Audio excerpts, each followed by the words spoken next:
Vai começar o Chega Junto. Oferecimento: Restaurante Aldeia do Peixe, o melhor da culinária amazônica. Rua Ariramba, Lago do Limão, Iranduba. Funcionamos de quinta a domingo e feriados, das 10 às 17 horas. Felicidade é fazer parte desse povo. É um sentimento que eu não sei como explicar. Pulsa no peito esse coração caboclo. É meu orgulho pertencer a este lugar. Eu sei, me encantaria se o mundo todo sentisse essa energia ancestral que a gente vive quando coloca os pés descalços nesse chão. Eu sei, eu viveria 100.000 vidas se preciso, pra estar de volta a esse imenso paraíso. Meu Amazonas, minha vida, eu amo você, eu amo você, eu amo você. Eu amo você, eu amo você, eu amo você. Felicidade é fazer parte desse povo. É um sentimento que eu não sei como explicar. Pulsa no peito esse coração caboclo. É meu orgulho pertencer a este lugar. Eu sei, me encantaria se o mundo todo sentisse essa energia ancestral que a gente vive quando coloca os pés descalços nesse chão. Eu sei, eu viveria 100.000 vidas se preciso, pra estar de volta a esse imenso paraíso. Meu Amazonas, minha vida, eu amo você, eu amo você, eu amo você, eu amo você, eu amo você, eu amo você. Muito bem, chega junto comigo porque nesta semana, pessoal, tá bom demais o nosso episódio de hoje. Eu recebo um dos maiores representantes da música regional amazônica. Tô falando de Nicolas Júnior, ele que transformou o jeito de falar, viver e sentir o Amazonas em canções que já conquistaram milhares de pessoas. Eu tô falando sério. Ele já lançou mais de 10 álbuns, 2 DVDs, centenas de composições e dezenas de premiações em festivais de músicas, hein? Caraca, tá com moral esse cara, hein? Ó, vamos conhecer um pouco mais da história dele, das inspirações e dos novos projetos desse artista que ajudou a contar a história do nosso amado Amazonas através da música. Cara, muito obrigado pela tua presença. Bem-vindo ao Chega Junto, Nicolas. Eu é que agradeço a oportunidade, é um prazer estar aqui. A todas as pessoas que estão assistindo a gente, é uma honra para mim. Obrigado pelo espaço, você abrir espaço para os artistas mostrarem seu trabalho. A nossa produção intelectual do Amazonas é gigantesca, precisa ser mostrada mesmo. Nicolas, você abriu o nosso Chega Junto de hoje com uma música linda, cara. De cara, vamos logo começar falando sobre ela. Por favor. A tônica do meu trabalho é sempre falar das nossas coisas. Eu acho extremamente importante usar a música como esse vetor de propagação da identidade, né? Em vários estados, vários países, várias pessoas fazem isso muito bem, em vários lugares. E com a gente não é diferente, o Boi Bumbá faz muito bem isso, né? E essa música eu fiz pensando na extensão vocal do Davi Assayag, que foi o meu grande mano, e vai cantar essa música comigo, né? Fiz o convite, ele aceitou, então fiz já pensando na voz do Davi, essa música. Embora a minha extensão musical seja muito pequena, mas a do Davi é grandiosa, né? Então fiz pensando para ele cantar essa música. E essa música é muito eu também, assim, porque eu adoro esse lugar me deu oportunidade, me deu tudo na vida, né? A minha, outras tantas pessoas que vieram para esse lugar construir, aqui fincaram Verdade. seus esteios e aqui formaram família e estão aqui até hoje. Então eu sou muito grato a esse lugar por tudo. E logo, logo você vai estar gravando, entrando em estúdio para gravar com o Davi essa música, que eu já estou imaginando essa música, essa letra na voz do nosso Davi Assayag, que inclusive tá devendo uma visita aqui no Chega Junto, hein? Essa temporada ainda tem que rolar, viu, Davi, toda a equipe dele. Mas eu já estou imaginando, Nicolas, na voz dele, esse som, a voz tão imponente do nosso Davi é incrível, cara. né? Davi é incrível. O Davi é incrível como gente, como pessoa, Isso é como verdade. ser humano. E um dos maiores artistas do Brasil, né? É uma honra tê-lo como amigo. O Davi Assayag foi o cara que me deu meu primeiro violão. Não brinca. É verdade. Quando eu cheguei em Manaus, eu comecei... Depois que eu comecei na música e tal, não tinha violão e o Davi me presenteou. Que maravilha, Meu primeiro instrumento. cara. Você ainda tem esse violão até hoje? É claro, lógico. Esse né, violão rapaz? Tá num lugar especial lá de casa. Com certeza. Nicolas, você é natural de Santarém do Pará, veio para Manaus em 1998. Eu queria que você voltasse um pouco no tempo e falasse um pouco daquele processo de adaptação logo que chegou aqui no nosso estado e se o Amazonas já estava mirando o nosso estado para servir como inspiração das suas músicas. Eu me considero de Terra Santa, porque eu me criei em Terra Santa. Eu só nasci em Santarém, mas eu não tenho relação com Santarém. A minha identidade é terra-santense. E Terra Santa é limite já com o Amazonas, perto de Parintins. É 2 horas de vadeira de Parintins. Entendeu? Então é bem no limite. Terra Santa é perto de Faro, de um lado Faro, de outro Inhamundá, que já é Amazonas. Então assim, dividido por um rio. Então é muito perto. Então as nossas coisas são iguais, são parecidas, entendeu? Então eu me criei já nessa região que é o oeste do Pará e que é o chamado Baixo Amazonas. Uhum. E a gente comunga das mesmas coisas, né? Então eu cheguei aqui em 98, eu vim fazer um curso de música com um grande amigo de um irmão meu que também é artista. É o Carlinho Bandeira, tecladista da banda Carrapicho, o Carrapicho 98 no auge do Boi Bumbá. Opa, verdade. Carrapicho estourado. E aí eu vim para fazer a parte técnica, para gravação, operar a mesa e tudo. Mas sem pretensão de ficar. Não, nenhuma. Eu ia passar tipo 2 semanas, aprender tudo, e eu ia trabalhar num estúdio lá em Rondônia com meu irmão. Meu irmão mora em Rondônia. Só que eu cheguei, eu me apaixonei pelo clima, porque era o auge do Boi Bumbá, muitas bandas gravando, sabe? Era um fervo mesmo, assim, de gravação. Nossa, era maravilhoso, era um clima maravilhoso. Eu me apaixonei por aquilo, pelaquela atmosfera. E aí eu fui ficando. Aí comeu jaraqui, como o pessoal fala. Aí quando foi 2000, já começou lá 2000, e aí como eu morava no estúdio, eu comecei a compor também algumas coisas. Você morava no estúdio? Eu morava no estúdio. Quando chegou em Manaus, eu e não morar no uma estúdio. casa, Não, morou no estúdio. Eu morava dentro do estúdio, eu dormia dentro do aquário. Caramba, do estúdio. Porque assim, era gravação, não parava. Tinha gravação de manhã, de tarde, de noite, de madrugada. Não parava, era tanta gente gravando, tantos artistas surgindo. Foi uma época de ouro mesmo da música amazonense.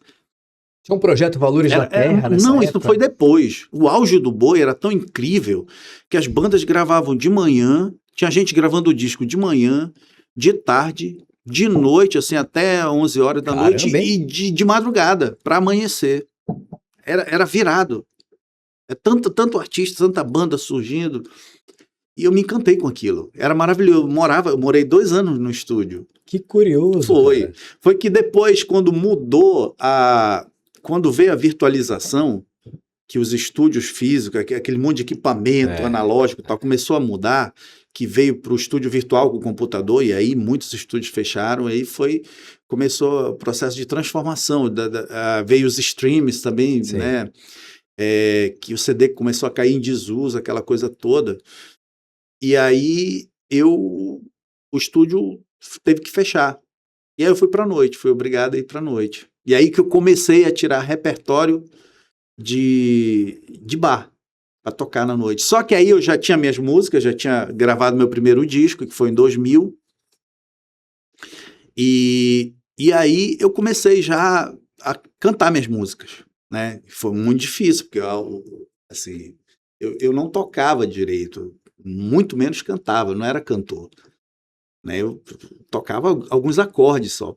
basicão para compor. Então foi muito difícil essa adaptação de tirar repertório e tudo, e já tocar minhas músicas, e tentar vender os discos, mas não conseguia. Você teve que, de fato, bater na porta Nossa, dos foi caras terrível. para poder abrir Não, foi terrível. para você cantar. Eu empilhava meus discos na mesa, eu tocava num bar chamado Fino da Bossa. Foi um começo muito difícil, porque eu não tinha cachê.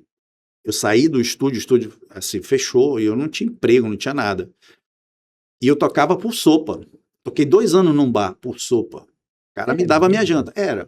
Não tinha grana. E eu tocava no primeiro horário que não dava ninguém. Então eu garantia minha janta. E aí eu empilhava meus discos na mesa, bem na entrada do bar, empilhava meus discos e dando para as pessoas. Não era vendido, era dando. Não, você pode levar e tal, mas ninguém levava. Que você produzia sim. com suas economias. Sim, na verdade, não. Foi assim. O meu primeiro disco foi muito louco. Eu morava, o estúdio era no Parque 10, na Rua do Comércio. Atrás tinha uma empresa chamada Infopress. O Neto era o dono da Infopress. Esse cara estiver me ouvindo, meu agradecimento é eterno a esse cara. Nunca mais vi o Neto. Mas enfim, era um empresário que tinha lá. E um carro bateu um cachorro, uma cachorrinha. E a cachorrinha ficou lá quase morrendo. E aí eu fui lá e ele desceu também pra gente ver. E aí tinha uma farmácia, peguei, a gente tratou a cachorra e ficamos amigos através da cachorrinha. Então ele tinha grana, ele comprava ração e eu alimentava a cachorrinha. E quando foi um dia, a gente conversando lá, dando comida pra cachorrinha na rua, que o estúdio era de frente para a empresa dele. E eu conversando, eu falei sobre... queria gravar um disco. Ele falou, e tu canta? Eu falei, canto. É mesmo? E quanto é? Aí eu dei o valor e falou, vou realizar o teu sonho. Caramba. Fez um cheque, foi. E aí eu fiquei assustado.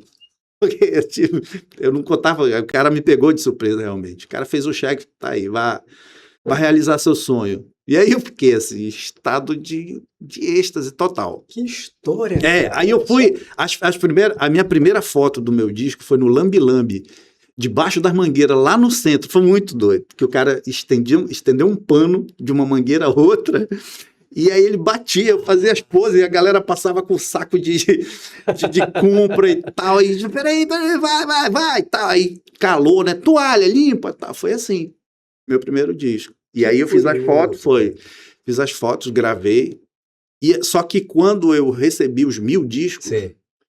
eu não conseguia vender, eu não tinha noção disso. Aí eu tentei dar, e não ia.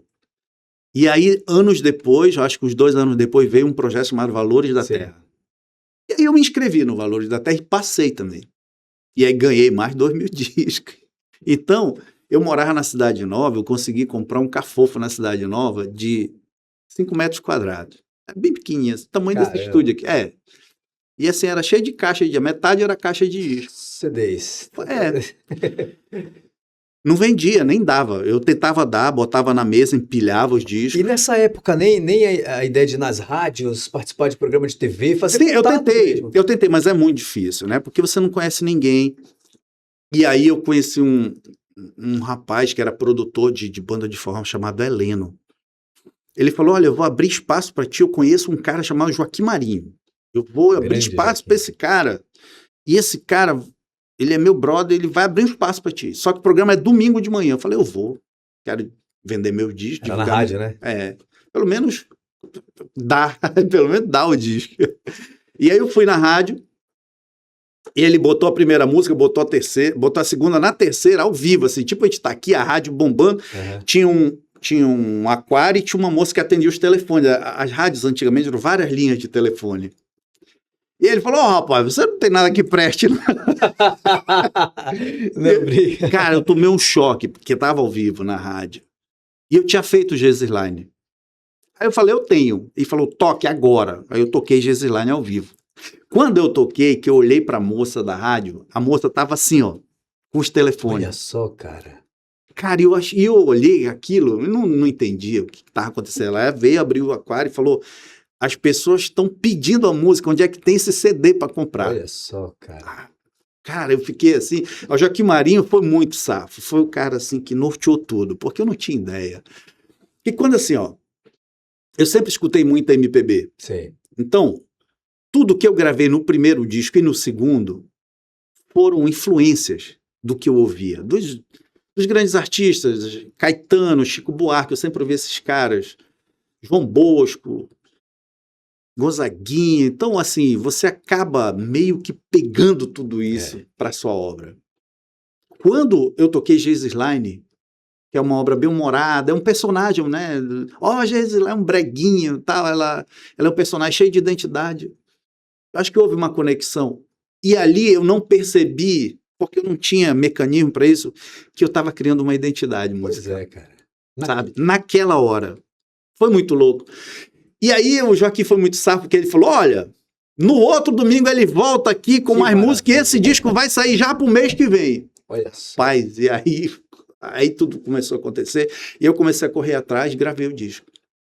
Você tocou no assunto interessante que você falou que o teu primeiro e o teu segundo disco foram de artistas que você sempre ouviu na tua vida. Foi, na verdade, um apanhado dentro das minhas reminiscências, na minha memória, no meu subconsciente, de tudo que eu ouvia. Porque eu sempre ouvi isso, assim, no ambiente de estúdio, de que existia a música de rádio. Sim. Que era uma música de 3 minutos, ela tinha todo um perfil para rodar em rádio. Entendeu? Ela tinha que ser uma música de 3 minutos, no máximo. Ela tinha que ter um apelo tal, um apelo tal. Então, assim, era muito nesse molde. E eu fiz os 2 discos assim. Só que não conectou. Pois é. Não houve conexão. Naquela época você já tinha composto várias músicas. Muita coisa. Eu já tinha composto mais de 100... Porque assim, eu tinha acesso no estúdio.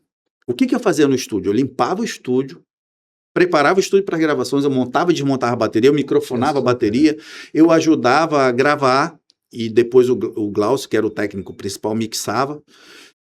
E assim, eu enrolava cabo, eu limpava o banheiro, eu era esse cara. 1001 utilidades. Eu fazia de tudo, porque eu morava lá. Sim. Era uma contrapartida, assim, porque eu morava lá, eu não ganhava nada, mas também eu morava, ele deixava morar.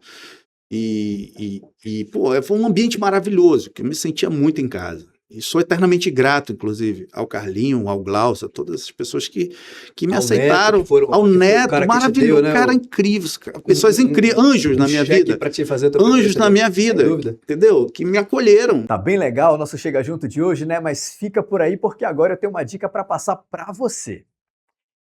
Sabe aquele dia que você acorda pensando, hoje eu quero sair da rotina, eu quero pegar a família, chamar os amigos e conhecer um lugar diferente?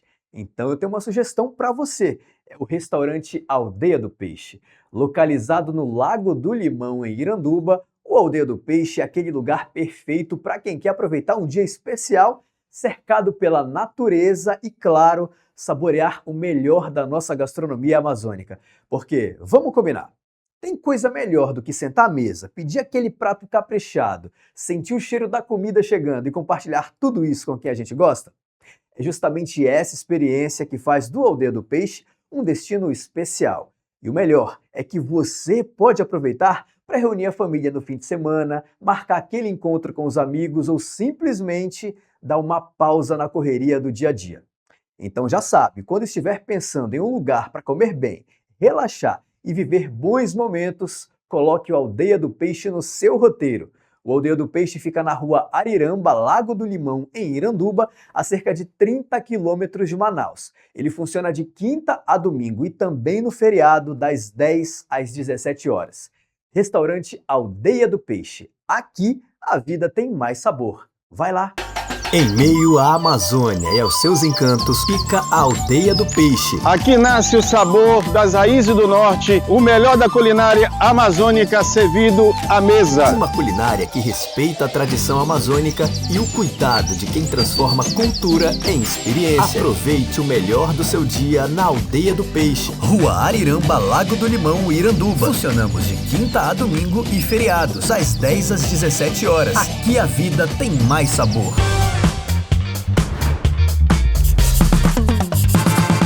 Então, quando eu fiz Jesus Line, eu rompi com isso sem saber que eu estava rompendo. Que eu estava trazendo algo extremamente novo no cenário. Por quê? Porque era um personagem cheio de identidade, regional, mas urbano. trabalhando a urbanidade. Porque assim, ó, se você pegar os grandes autores da música amazonense, Pereira, Torrinho, Célio Cruz, Sileno, o Sileno nem tanto, mas Célio Cruz, o próprio Boi Bumbá, os compositores do Boi, a Lucinha Cabral e todos esses, você começa a esmiuçar a obra, você vai ver que tem muito também da relação, muito da obra de alguns deles, tem muito a relação do ambiente, do caboclo, da relação com o ecossistema. Se correlacionam, né? Muito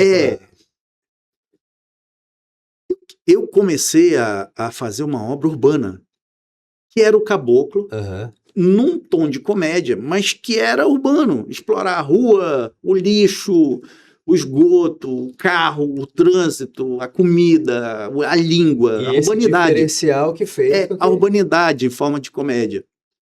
Porque assim, a obra não tinha poesia, a obra era narrativa. Então, narrava o amazonês. Ele narra um personagem ali que se criou ali na Feira da Panaí. Feira da Panaí é um gritaria de feira, o cara vai narrando, diz que tá doido por um tanto de peixe e tal. Então, assim, eu comecei a criar umas narrativas e inventar personagens. E deu muito certo. Opa, deu muito certo, muito certo. Eu queria, você que tá em casa deve estar querendo agora que ele cante a Jesusline pra gente. Jesusline. Joaquim Marinho, cara, grande foi maravilhoso. saudoso Joaquim Marinho. Foi importantíssimo na minha vida. Deu oportunidade para muitos artistas também aqui no nosso norte, né? Faz uma baita falta. Mas que, olha aí, ó, desafiou o nosso Nicolas Júnior ao vivo na rádio domingo de manhã, cara. Então, bora cantar Jesusline pra gente ao vivo aqui agora? Me forçou a criar uma identidade sem eu saber que eu estava criando. E só deu certo. Uma personalidade musical. Porque, assim, eu acho que é o que todo artista busca. É uma personalidade musical. Você escuta e diz, isso aqui é fulano. Sabe? E hoje você tem muito isso. Eu escutei, muito Nicolas Júnior, cara. Né, que é legal. Ele e tal. Então, isso foi graças ao Joaquim Marinho naquele fatídico domingo que eu fui na rádio, cara. Mudou a minha história. 2000, né, cara? O cara mudou a minha história, sabe por quê? Porque depois que eu fiz o primeiro disco, a Divina Comédia Cabocla, baseado no que ele tinha feito, no teatro dele. Cara, minha vida mudou porque vendeu, tipo, 23 mil cópias de disco. Caramba! Eu comprei minha casa, eu comprei meu carro, eu comprei meus equipamentos, eu comprei tudo. Que maravilha. Sabe? Mudou a minha vida. Porque... Bora já falar sobre isso. Bora já falar sobre isso, porque eu também tenho mais uma pergunta sobre a Divina Comédia Cabocla. Já deu uma palhinha aqui de que mudou a vida dele, mas mas bora cantar Jesusline ao vivo pra gente? Chup tcharal, chup tcharal, chup tcharal, chup tcharal. Uau, uau, uau, uau, uau, uau, uau. Eu lembro aquela manhã linda de domingo, você na laje tomando banho de mangueira. Nós se olhemos e logo se apaixonemos, e nós juremos que ia ser pra vida inteira. Domingo à tarde eu calçava meu all-star, minha calça social e a camisa de tergal. Você de shortinho de lycra alaranjado, uma blusa sensual com a foto do Magal. E na cabeça uma fita verde e branca que nós ganhemos de lembrança da Amazônia celular. E na cintura uma carteira de derby, um corote na pochete e saía passear. Primeiramente o balneário da Dengosa, em seguida Ponta Negra, depois Praça do DB. À noite ia pros botecos, tomar serve e jogar bilhar. Passava a noite nos bregas lá da Grande Circular. Ó, Jesusline, Jesusline, meu amor, porque você pegou aquele barco, não deixou nenhum recado e se mandou pro interior. Jesusline. Nicolas Júnior ao vivaço aqui no seu Chega Junto. Rapaz, essa foi a canção que foi um marco na tua história, um divisor de águas na tua vida, que foi o Divina Comédia Cabocla. Ô Nicolas, certamente foi o diferencial dessa música, olha a turma ouvindo no domingo de manhã, que fez com que você se destacasse e aí sim você se tornar um artista reconhecido. Foi Divina Comédia Cabocla que mudou tudo, mudou completamente. O Joaquim Marinho, naquele domingo, mudou a minha vida. E aí ele me apresentou o Aldísio Filgueiras, que é o poetinha, o grande Aldísio Filgueiras, que juntamente com o Torrinho fizeram Pôr de Lenha, né? Já era um cara extremamente conhecido, mas Sim. ele falou, vou te apresentar o Aldísio, e o Aldísio tem umas crônicas legais. E aí eu fiz o Divina Comédia, peguei algumas crônicas do Aldísio e o Joaquim narrava. Então, assim, era um disco que também nunca tinha sido feito, que era música e crônica, música e crônica, Que música legal, e crônica. cara. Era uma coisa completamente sem pé, sem cabeça e fora do projeto de rádio. Verdade. Completamente fora. Era uma coisa que não era para rodar em rádio. E foi o que deu certo. Porque, de uma certa forma, independente da classe social, nós que somos aqui da terrinha, a gente acaba se identificando Há uma com esses identificação. causos, digamos assim. que É você uma canta. narrativa. É, Narrativa do cotidiano, né? Feira da Panaí, o amazonês, a linguagem, é verdade. né? O amazonês foi baseado no livro do Sérgio Freire, o amazonês, né? Que fez um dicionário do amazonês. São os verbetes, né? São os neologismos, a nossa forma de falar. O Brasil é incrivelmente lindo, plural. Cada região fala de uma Verdade. forma diferente. A Verdade. nossa é essa. Então, assim, juntar isso aí num personagem, numa música. A música, ela tem essa... A gente estava conversando no papo de bastidor aqui, que a música, ela tem uma coisa da representatividade, né? Sim, Quando você ouve uma sim. música, ou você manda uma música para alguém que você está apaixonado, aquilo representa a tua sentimentalidade. Verdade. E eu acho que a música também, de certa forma, a Feira da Panaí, amazonês, ela tem esse resgate dessa sentimentalidade, porque às vezes as pessoas, poxa, Nicolas, eu estou em São Paulo aqui, ouvindo Feira da Panaí, me lembrando, poxa, Bate até uma saudade. Saudade de casa. Cara. Né? Ontem eu fiz uma live e uma moça na Suíça. Nossa, tá frio demais aqui, ouvindo Feira da Panaí. Nossa, saudade de casa. Então, assim, tem essa conexão da representatividade. Nicolas, a música é uma linguagem universal inexplicável. É maravilhoso, né? Né?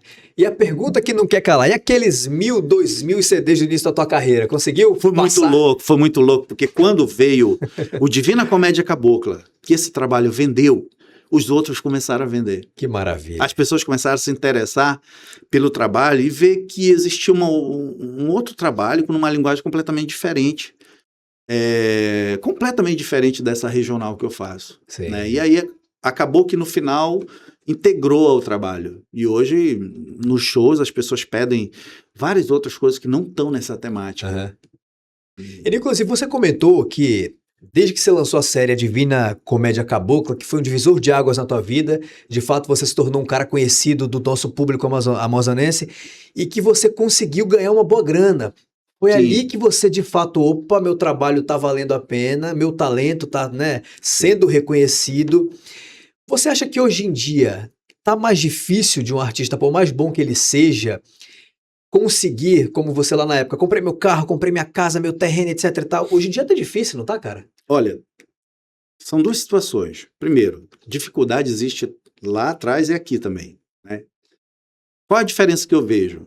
É que com a mudança da virtualização, que antes você fazia um disco, e eu lembro muito isso, que eu ia para os shows, eu fechava um cachê, só que chegava lá, eu vendia discos, aquilo era muito maior do que o cachê. Várias e várias vezes aconteceu isso. Então, assim, era um complemento. E você pegava instantaneamente ali o retorno. Verdade. Então, hoje, com esses streams, você não ganha absolutamente nada. Absolutamente. Eu, sei lá, tem 5 anos que eu não recebo nada de direito autoral, porque não...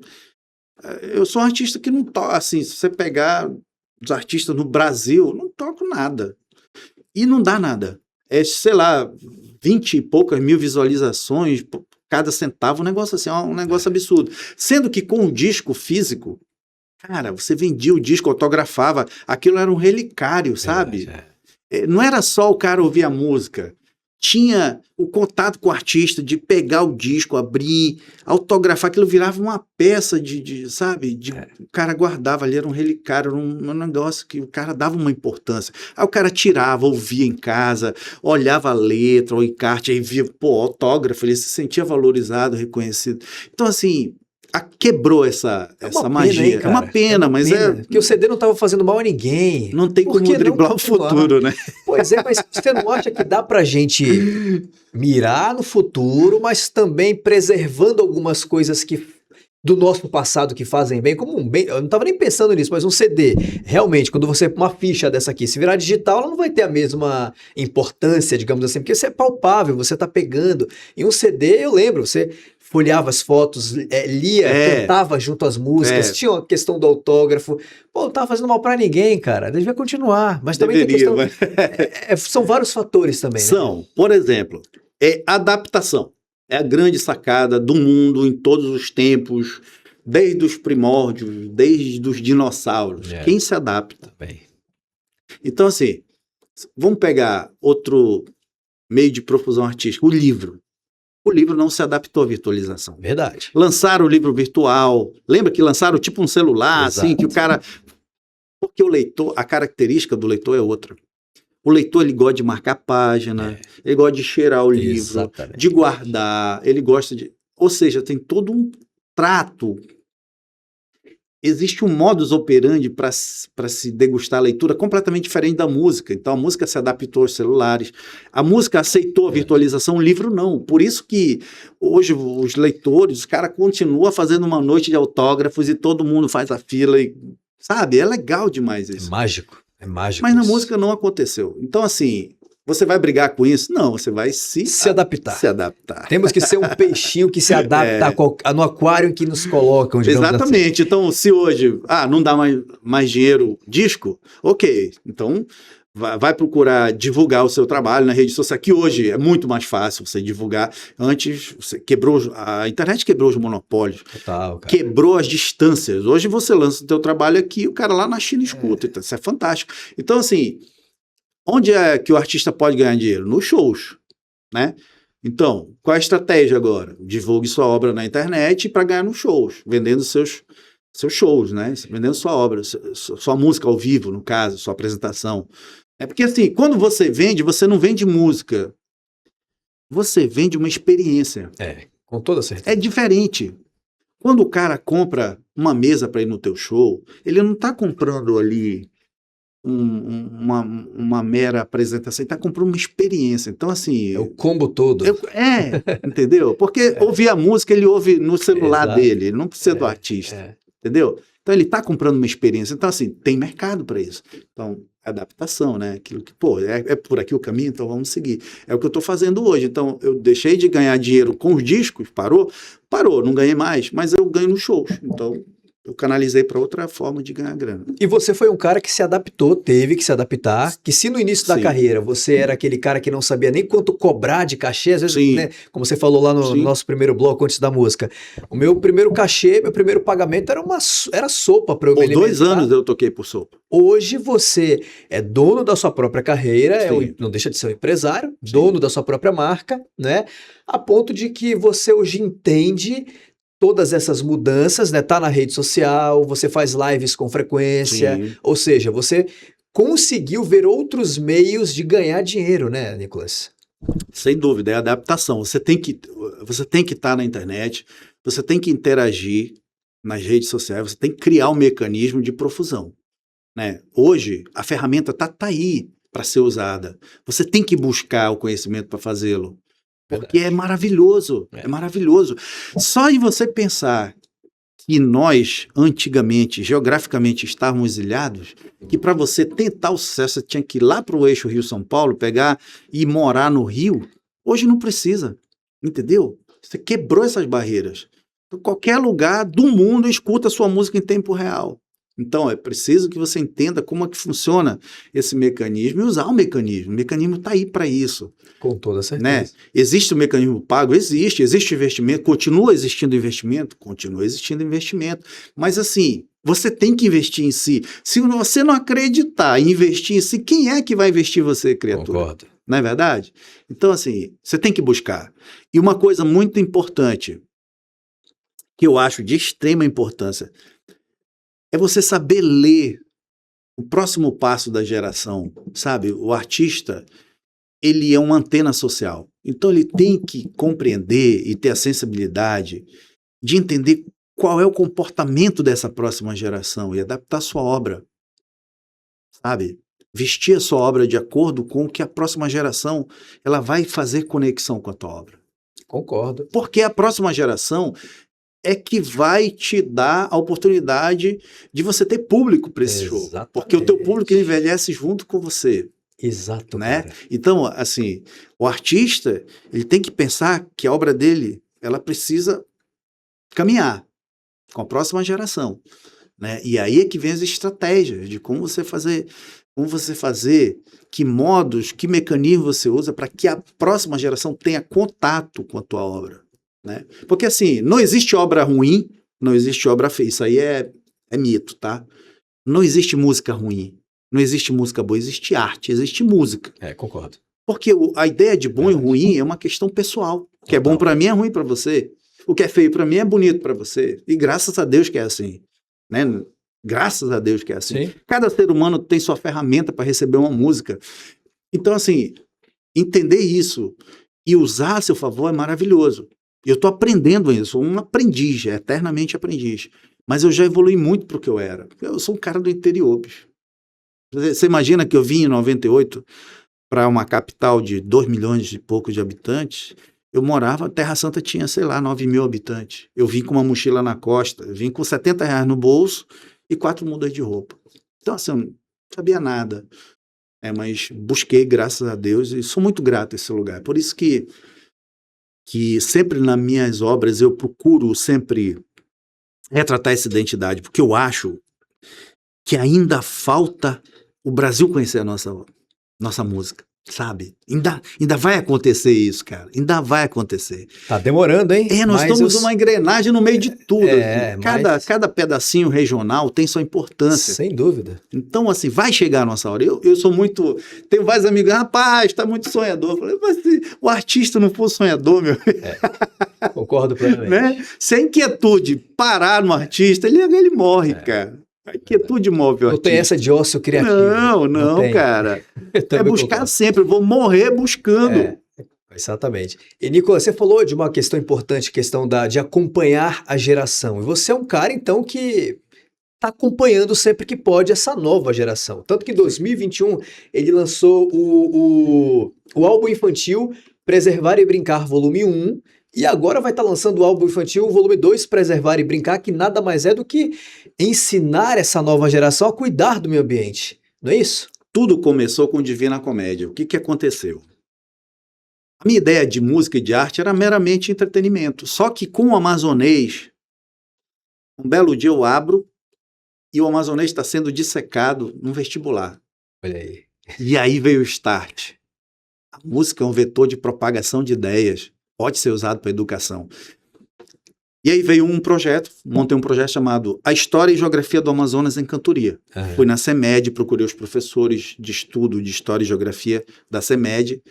Eles aceitaram, acharam o projeto maravilhoso, cederam o material científico, eu estudei esse material e fiz o trabalho. É um trabalho cronológico, desde a migração do homem para a América, perpassa por várias fases, fase dos cacicados complexos, cabanagem, vem a fase do período áureo da borracha, vem a fase da Zona Franca, até dias atuais. Então, assim, foi um trabalho que me abriu um outro horizonte, que não é um entretenimento, que serve para propagação de ideia. E deu muito certo o trabalho, sabe? Fui muito feliz no trabalho. E daí eu falei, poxa, então eu vou continuar. E aí eu fiz um outro trabalho, eu falei, bom, eu quero atingir as crianças, porque assim, quem é o responsável pelo meio ambiente? Nós. Nós cuidamos da Amazônia. A Amazônia é essa coisa incalculável de valor para a humanidade. Mas quem que está aqui é que cuida da Amazônia? Nós.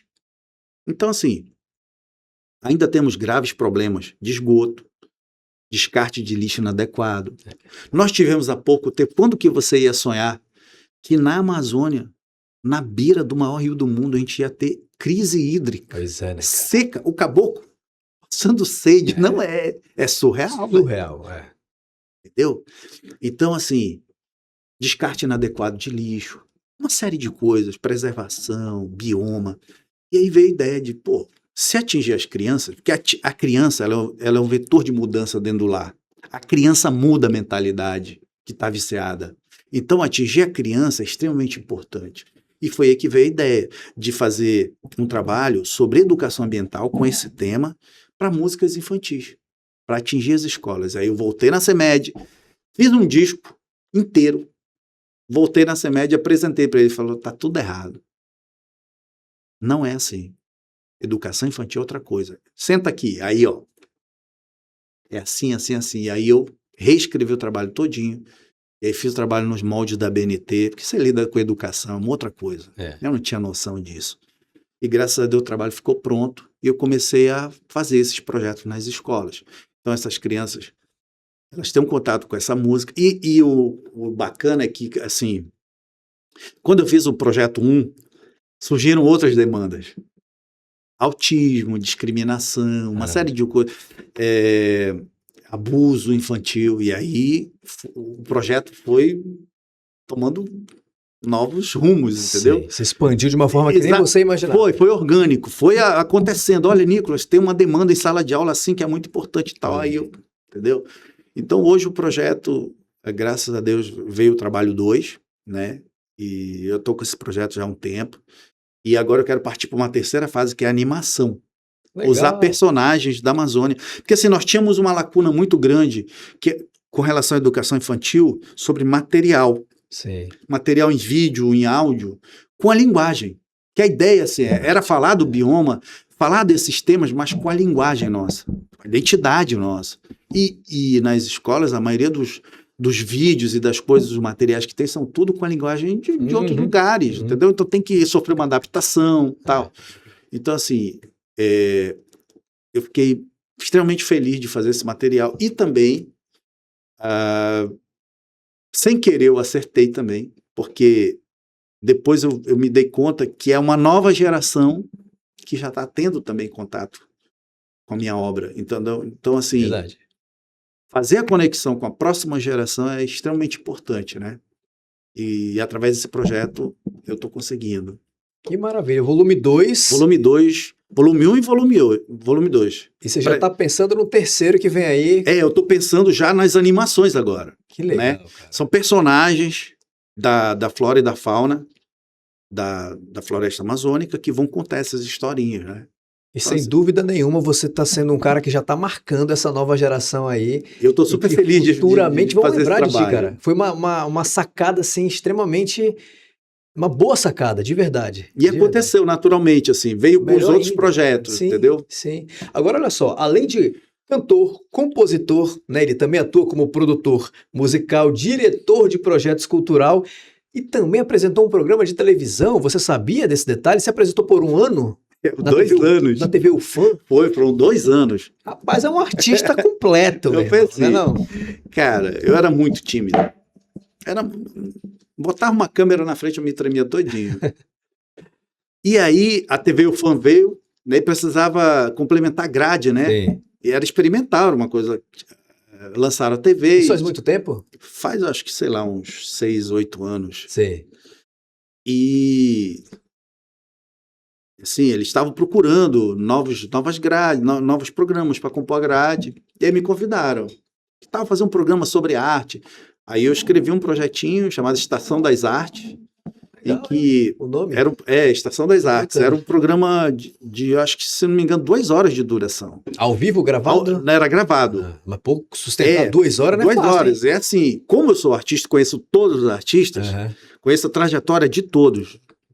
Praticamente de todos, porque eu acompanhei desde o estúdio, de quando eu trabalhava no estúdio, e depois na minha carreira pelos bares também. Então, ficou muito fácil para mim esmiuçar a carreira de um cara que eu já conhecia a trajetória.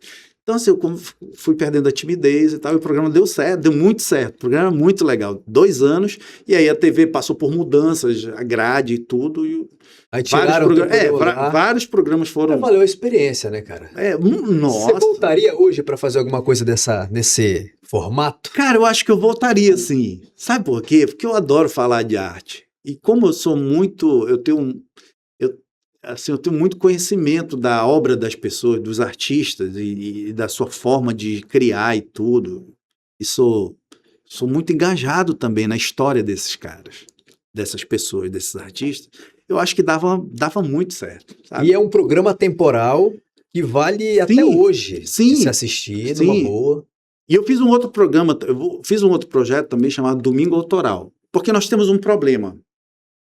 Nós temos um grande problema que precisa ser sanado ainda. Um grande problema, que é o problema de formação de plateia. Que assim, ó, nós temos artistas maravilhosos, nós temos grandes mentes no Amazonas, artistas incríveis, com uma produção incrível, essa nova galera que está chegando, a galera antiga, esses caras produzindo coisas maravilhosas, estão produzindo coisas lindas, com os editais agora, com a lei de incentivo, esses caras continuam produzindo, então existe muito material sendo produzido, mas existe uma cadeia a ser seguida para chegar na sociedade. Então, existe uma lacuna entre a produção e a absorção da sociedade. Então, a sociedade não consegue ter contato com essa produção. E aí é que entra as políticas públicas, é que entra os projetos de formação de plateia. A difusão, nós estamos pecando aqui. Porque, assim, a valorização, eu acho que você já ouviu muito falar, não, valorização para cá, valorização para lá. Valorização é algo que se dá espontaneamente a partir do momento que você conhece aquilo. E você gosta e valoriza. Então, assim, precisa chegar nas pessoas. As pessoas precisam ter contato com a obra dos artistas. Para ter a valorização, é inevitável que isso aconteça. Se o contato for estabelecido com a sociedade, essa valorização do que é local vem natural. É inevitável que isso aconteça. Então a gente peca muito nisso. A sociedade amazonense não conhece a produção intelectual do artista amazonense. Infelizmente. Uma pena. Existem muitos programas que divulgam? Existem. Existem programas de rádio que divulgam? Existem. Existe você ligar para uma TV e ela te colocar na mesma hora? Existe. A mídia amazonense, a imprensa de uma forma geral, é extremamente solícita, é extremamente receptiva. Eu nunca tive dificuldade, nem eu, nem vários artistas. Nós nunca tivemos dificuldade com essa questão da imprensa e da mídia divulgar nosso trabalho. Mas os projetos de plateia, os projetos contínuos, os projetos em que você crie uma rotina, que o público comece a ir toda semana naquele lugar para ter um artista novo mostrando sua obra, esses projetos estão faltando. Então, assim, falta esses projetos, é uma grande lacuna que a gente precisa pensar direitinho de como fazer isso, porque a nossa produção é muito bela, nós temos uma plateia incrível de 3 milhões de pessoas nessa cidade. Verdade. E assim, precisa absorver isso. Então, assim, é o meu grande ponto aqui que eu acho que a gente ainda precisa alcançar. Muito bem, Nicolas Júnior ao vivo aqui do nosso Chega Junto hoje. O cara tem mais de 26 anos de carreira, já lançou mais de 10 álbuns e 2 DVDs e compôs mais de 700 músicas, cara. Não é pra qualquer um não, hein, meu amigo? É muita coisa. E ele tem mais histórias pra contar, só que o nosso tempo não dá, infelizmente. Mas agora, antes da gente encerrar o nosso Chega Junto de hoje, eu quero te fazer um desafio aqui. Topa? Ah, bora lá. Virou, mexeu quando o artista vem aqui, a gente faz uma brincadeira com ele. E dessa vez, já que eu tô com o Nicolas Júnior, eu não vou, vai ser diferente. É o desafio do improviso com o Nicolas Júnior. É, meus amigos. Eu vou mencionar 3 palavras para você, né? E você vai ter que, enfim, digamos que ter 30 segundos para criar um refrão aqui ao vivaço pra gente. Nossa, tipo um repente, né? Exatamente. Meu Deus do céu. Exatamente. Topa? Bora lá tentar, né? Então vamos lá. Desafio do improviso com o Nicolas Júnior. As 3 palavras são as seguintes: tacacá, Teatro Amazonas e inteligência artificial. Nossa. Tempo na tela.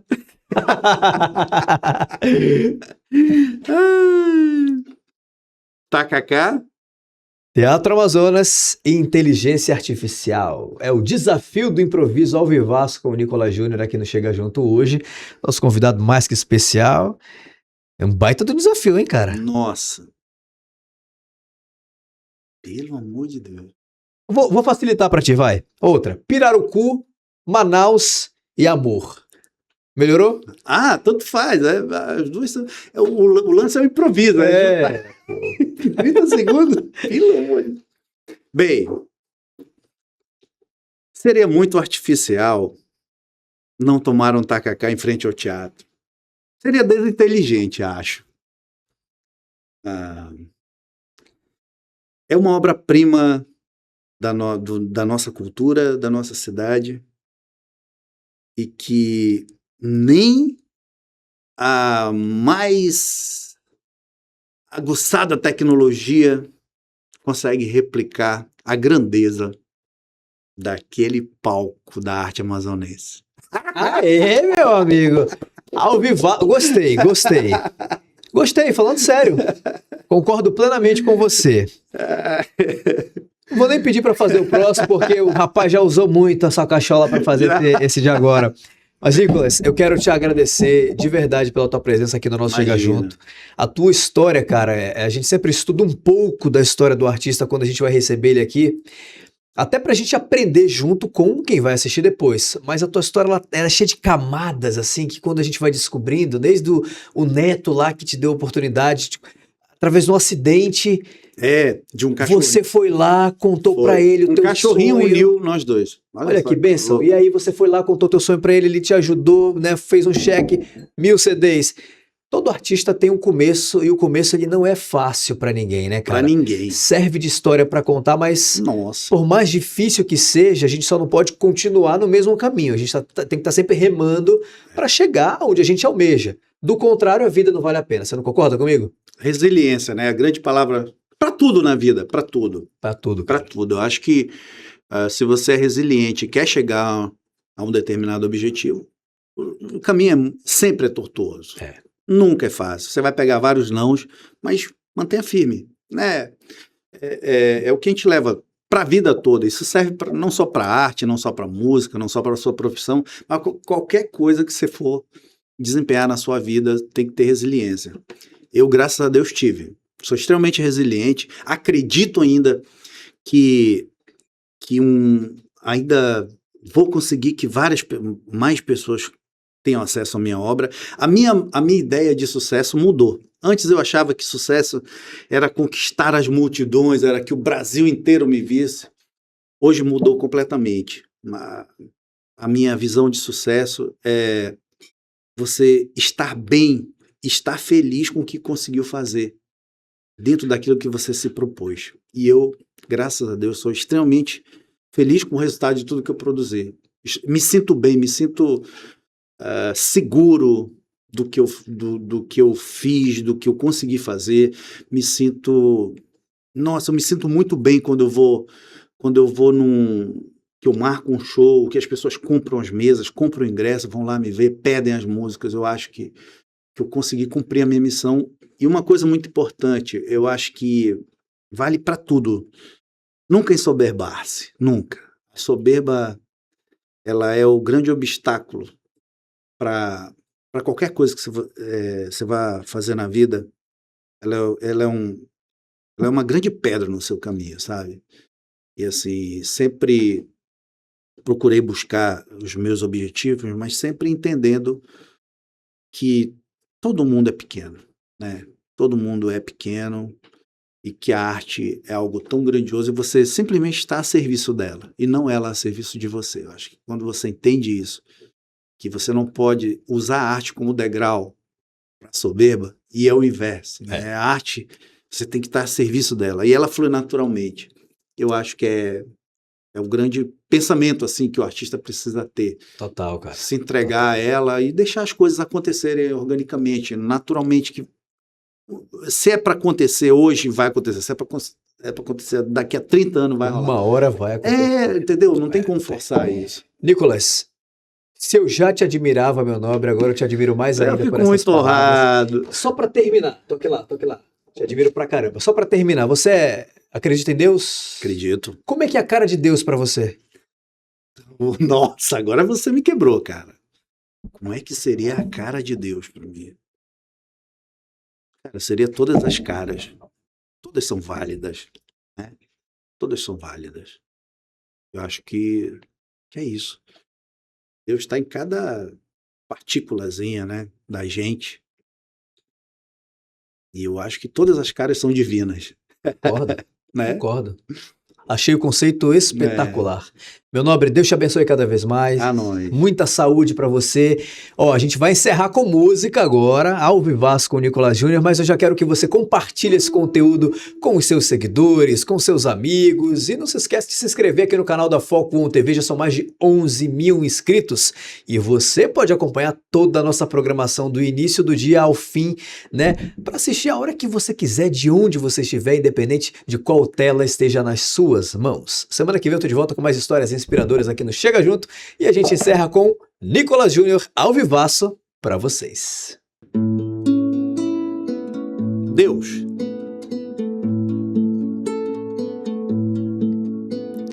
Deus, ateus, Alá, orixás, santos Budas e Oguns, sou eu apenas mais um a me perguntar por quê, pra quê, em que ponto da estrada estou, se viver é uma dádiva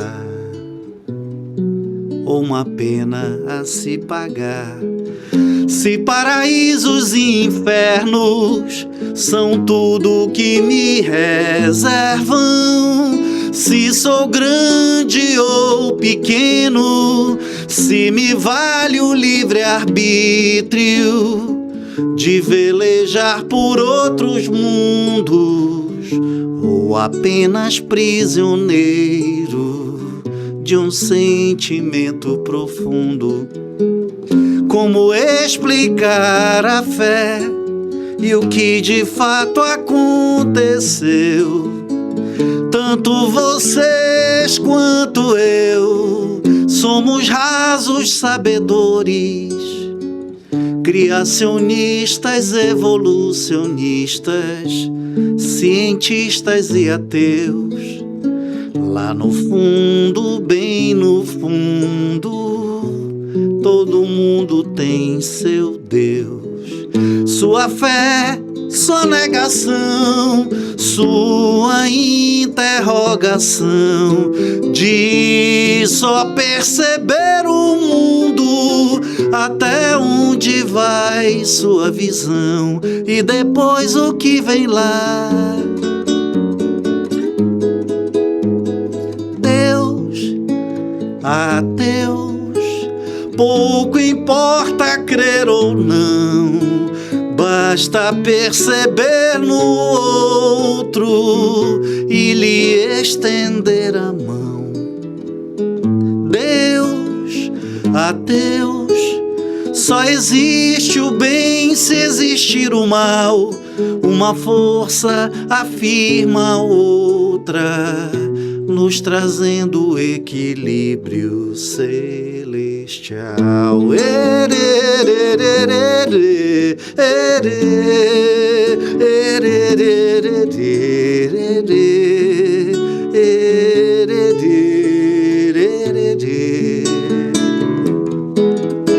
Sua fé, sua negação, sua interrogação de só perceber o mundo, até onde vai sua visão e depois o que vem lá.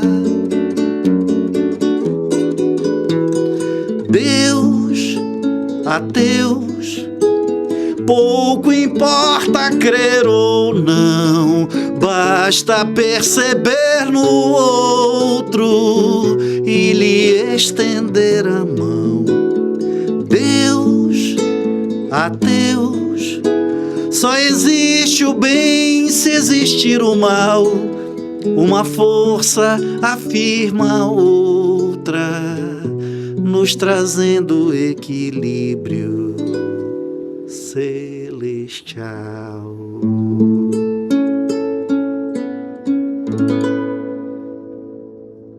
Cara, que música linda. Emocionante, hein? Obrigado.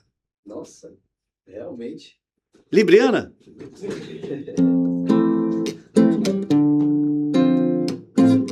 Pra quem? Pra quem? Pra Joyce. Joyce Libriana pra você.